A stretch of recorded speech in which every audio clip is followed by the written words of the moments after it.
ایک دفعہ کا ذکر ہے کہ ایک بندر ندی کے کنارے ایک درخت پر رہتا تھا۔ بندر اکیلا تھا کیونکہ اس کا کوئی دوست یا خاندان نہیں تھا، لیکن وہ خوش اور مطمئن تھا۔ درخت نے اسے کھانے کے لیے کافی میٹھا جامن کا پھل دیا۔ اس نے اسے دھوپ سے سایہ اور بارش سے پناہ بھی دی۔ ایک دن ایک مگرمچھ دریا میں تیر رہا تھا۔ وہ بندر کے درخت کے نیچے آرام کرنے کے لیے کنارے پر چڑھ گیا۔ ہیلو، بندر نے پکارا، جو ایک دوستانہ برتاؤ کرنے والا جانور تھا۔ ہیلو، مگرمچھ نے حیران ہوتے ہوئے جواب دیا، کیا تم جانتے ہو کہ مجھے کھانا کہاں سے مل سکتا ہے؟ اس نے پوچھا، میں نے سارا دن کچھ نہیں کھایا اور میں بھوکا ہوں۔ اب آپ سوچ رہے ہوں گے کہ مگرمچھ بندر کو کھا جانا چاہے گا، لیکن یہ بڑا ہی شفیق اور شریف مگرمچھ تھا، اور یہ خیال کبھی اس کے دماغ میں نہیں آیا۔ میرے درخت میں بہت پھل ہیں، کیا آپ کچھ کھانا چاہیں گے؟ بندر نے کہا، جو خود بہت بھی مہربان تھا۔ اس نے جامن کا کچھ پھل مگرمچھ کی طرف نیچے پھینک دیا۔ مگرمچھ اتنا بھوکا تھا کہ اس نے تمام جامن کھا لیے۔ حالانکہ مگرمچھ عام طور پر پھل نہیں کھاتے تھے، اس نے میٹھا میٹھا پھل بہت پسند آیا، اور گلابی گودے نے اس کی زبان کو جامنی بنا دیا۔ جب مگرمچھ اپنی مرضی کے مطابق کھا چکا تھا تو بندر نے کہا، جب بھی آپ مزید پھل چاہیں واپس آ جائیں۔ جلد ہی مگرمچھ ہر روز بندر کے پاس آتا تھا۔ دونوں جانور اچھے دوست بن گئے۔ وہ باتیں کرتے، ایک دوسرے کو کہانیاں سناتے اور بہت سے میٹھے جامن ایک ساتھ کھاتے۔ ایک مگرمچھ نے بندر کو اپنی بیوی اور خاندان کے بارے میں بتایا۔ بندر نے کہا، آج وقت اپنے لیے بھی کچھ پھل لے جانا۔ مگرمچھ کی بیوی کو جامن بہت پسند آئے۔ اس نے پہلے کبھی اتنی میٹھی چیز نہیں کھائی تھی، لیکن وہ اپنے شوہر کی طرح مہربان اور نرم مزاج نہیں تھی۔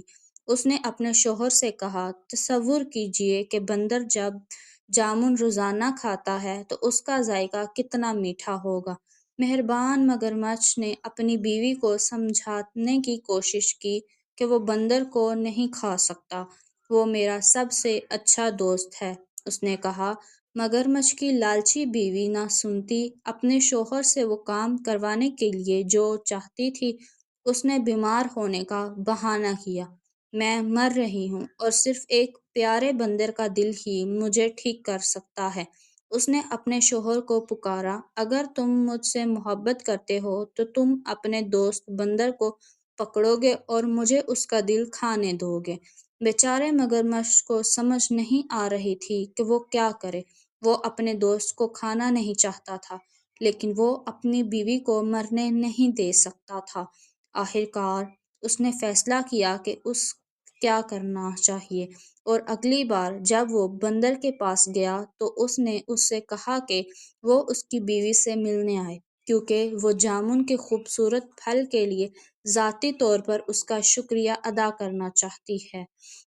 بندر خوش ہوا، لیکن کہا کہ وہ نہیں جا سکتا کیونکہ وہ تیرنا نہیں جانتا تھا۔ اس کی فکر نہ کرو، مگرمچھ نے کہا، میں تمہیں اپنی پیٹھ پر لے جاؤں گا۔ بندر راضی ہو گیا اور مگرمچھ کی پیٹھ پر کود کر بیٹھ گیا۔ چنانچہ دونوں دوست گہرے جوڑے دریا میں چلے گئے۔ جب وہ کنارے اور جامن کے درخت سے بہت دور پہنچے تو مگرمچھ نے کہا، مجھے بہت افسوس ہے، لیکن میری بیوی بہت بیمار ہے اور کہتی ہے کہ بندر کا دل ہی اس کا علاج ہے۔ مجھے ڈر ہے کہ مجھے تمہیں مارنا پڑے گا، حالانکہ میں ہماری باتوں کو یاد کروں گا۔ بندر نے جلدی سے سوچا اور کہا، پیارے دوست، مجھے تمہاری بیوی کی بیماری کا سن کر بہت افسوس ہوا۔ مجھے خوشی ہے کہ تم اس کی مدد کر سکوں گا، لیکن میں نے اپنا دل جامن کے درخت میں چھوڑ دیا ہے۔ کیا آپ کو لگتا ہے کہ ہم واپس جا سکتے ہیں تاکہ میں اسے لا سکوں؟ مگرمچھ نے بندر کی بات مان لی۔ وہ مڑا اور تیزی سے تیر کر جامن کے درخت کی طرف چلا گیا۔ بندر اس کی پیٹھ سے چھلانگ لگا کر اپنے درخت کی حفاظت میں چڑھ گیا۔ میں نے سوچا کہ آپ میرے دوست ہیں، اس نے پکارا، کیا تم نہیں جانتے کہ ہم اپنے دل کو اپنے اندر رکھتے ہیں؟ میں پھر کبھی تم پر بھروسہ نہیں کروں گا اور نہ ہی تمہیں اپنے درخت کا پھل دوں گا۔ چلے جاؤ اور واپس نہ آنا۔ مگرمچھ نے اپنے آپ کو بہت بے وقوف محسوس کیا۔ اس نے ایک دوست اور اچھے میٹھے پھل کی فراہمی کھو دی تھی۔ بندر نے خود کو بچا لیا تھا کیونکہ اس نے جلدی سوچ لیا تھا۔ اس دن سے اس نے پھر کبھی مگرمچھوں پر بھروسہ نہ کیا۔